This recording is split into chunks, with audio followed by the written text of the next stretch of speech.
बिहेको उत्सव र जयन्तीको रौनक त तपाईँ हामीले धेरै देख्यौँ होला, तर के तपाईँले कहिल्यै यस्तो विवाहको बारेमा सुन्नुभएको छ जहाँ बेहुलाको शरीरमा मखमली कपडा होइन बल्कि बाघको छाला र चित्ताको खरानी घसिएको हुन्छ अनि जयन्तीमा कुनै नामी दामी मानिसहरू होइन बल्कि भूत प्रेत पिचास र अनौठा जीवहरू नाच्दै हिँड्छन्। हो, आज हामी ब्रह्माण्डको इतिहासकै सबैभन्दा पहिलो र अनौठो महाविवाहको साक्षी बन्नेछौँ।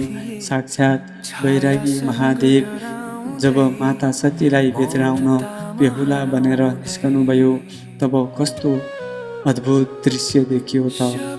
तपाईको आफ्नै आध्यात्मिक चौतारी अवेक स्पिरिटको यो 16औं भागमा आज हामी एउटा यस्तो रसिलो र आनन्दले भरिएको कथा सुन्नेछौँ जसले हाम्रो मनलाई उत्सवको रङ्गमा रङ्गाइदिनेछ।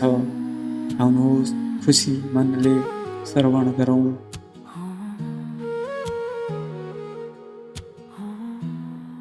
सुतजी अगाडि भन्नुहुन्छ, हे ऋषिमुनिहरू हो, माता सतीलाई दिएको वरदान अनुसार भगवान शिवले विवाहका लागि स्वीकृति दिनुभयो।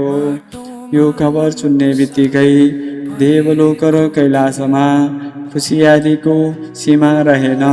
स्वयं भगवान विष्णु र ब्रह्माजी सबै देवी देवताहरूलाई साथमा लिएर कैलाशतर्फ आइपुग्नुभयो। सबैले मिलेर ती बैरागी महादेवलाई बेहुलाको रूपमा सजाउन सुरु गरे। जटाहरूलाई मिलाएर शिरमा गङ्गाजी र चन्द्रमालाई सजाइयो। सर्पहरूलाई नै सुन्दर गहना र जनैका रूपमा पहिराइयो। शरीरमा कपुर र सुगन्धित चन्दनको लेप लगाइयो र वस्त्रको रूपमा बाघको छाला बाँधियो।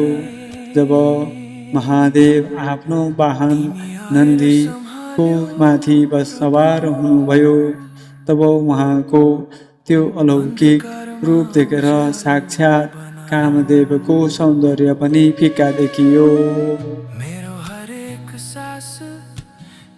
जब जयन्ती अगाडि बढ्न थाल्यो तब त्यहाँ एउटा यस्तो दृश्य देखियो जुन आजसम्म कसैले सोचेको पनि थिएन। जयन्तीको अगाडि भगवान विष्णु र ब्रह्माजी आफ्नो वाहनमा चढेर मर्यादित रूपमा हिँडिरहनु भएको थियो र उहाँहरूको ठिक पछाडि महादेवका आफ्ना गणहरू थिए। त्यो जयन्तीमा कोही एउटा मात्र आँखा भएका भूतहरू थिए, कोही कुरूप पिचासहरू थिए त कोही धेरैवटा हात खुट्टा भएका अनौठा जीवहरू थिए। कोही गधामा चढेका थिए, कोही हावामा उडिरहेका थिए। डाकिनी साकिनी र प्रेतहरू डमरू र शङ्ख बजाउँदै खुसीले चिच्याउँदै र कङ्कालहरू समातेर नाच्दै अगाडि बढिरहेका थिए।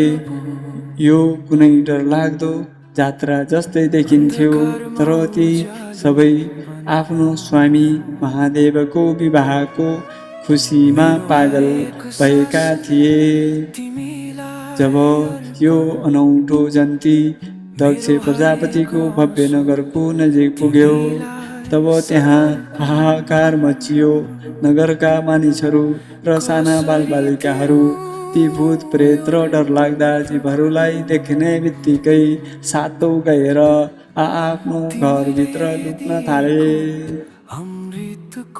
सतीकी माता मेनाले जब ढोकाबाट आफ्ना ज्वाइँ अर्थात् महादेवको त्यो स्वरूप देखिन्, गलामा सर्प, शरीरमा खरानी र पछाडि भूतहरूको लस्कर, तब उनी डरले मूर्छित भइन्। बिउजिएपछि उनले रुँदै भनिन्, म मेरी सुकुमारी छोरीको विवाह यस्ता वैरागी र डरलाग्दा पुरुषसँग कसै पनि गर्ने छैन। दक्षको दरबारमा उत्सवको वातावरण एकाएक चिन्तामा बदलियो। तर ठिक त्यही समयमा भगवान विष्णुले माता मेनालाई सम्झाउनु भयो र महादेवलाई आफ्नो चन्द्रशेखर अर्थात् परम सुन्दर दिव्य स्वरूप प्रकट गर्न प्रार्थना गर्नुभयो। जब महादेवले आफ्नो त्यो करोडौँ कामदेव जत्तिकै सुन्दर रूप देखाउनुभयो, तब मेनाको मनको डर दूर भयो र उनी खुसीले गदगद भइन्। यसपछि वेद मन्त्रहरूको उच्चारणका साथ शिव र सतीको शुभ विवाह सम्पन्न भयो र महादेवले सतीलाई कैलाश लिएर जानुभयो। हे प्रिय भक्तजनहरू, यो अनौठो जयन्तीको कथाले हामीलाई कति गहिरो ज्ञान दिन्छ, जसलाई यो संसारले कुरूप, त्याज्य वा अशुभ मानेर शमशानमा छोडिदिन्छ। जस्तै भूत प्रेत वा कुरूप जीवहरू, तिनीहरूलाई पनि महादेवले आफ्नो परिवार मानेर अँगाल्नुहुन्छ र आफ्नो सुखको सबैभन्दा ठुलो क्षणमा साथै लिएर हिँड्नुहुन्छ। महादेवको जस्तो उद्धार र समभाव राख्ने हृदय अरू कसको हुन सक्छ र? आफ्ना आँखाहरू बन्द गर्नुहोस् र महसुस गर्नुहोस् त्यो शिव र सतीको पावन महाविवाहको अलौकिक दृश्य र त्यो डमरुको आवाजलाई, जसले पुरै ब्रह्माण्डलाई आनन्दित बनायो। विवाह त भयो र शिव सती कैलाशमा सुखका साथ बस्न थाल्नु भयो। तर अब यही सुखको बिचमा सतीका पति दक्ष प्रजापतिको मनमा महादेवप्रति कुन यस्तो ईर्ष्याको आगो सल्कियो र दक्षले महादेवको अपमान गर्नका लागि कुन यस्तो महायज्ञको आयोजना गरे, जहाँ उनले आफ्नै छोरी र ज्वाइँलाई बोलाएनन्। त्यो सुन्दा तपाईँको मुटु भारी हुनेछ। यो रहस्यमय कथा हामी अध्याय 17मा सुन्नेछौँ। आफ्नो आत्मालाई जगाउने यो पवित्र आध्यात्मिक यात्रामा अवेक स्पिरिट च्यानललाई सब्सक्राइब गरेर हामीसँगै जोडिनु नभुल्नुहोला। कमेन्ट बक्समा साँचो मनले लेख्नुहोस्, ओम नमः शिवाय। भगवान भोलेनाथले हामी सबैको करुणा र कल्याण गरून्। ओम नमः शिवाय।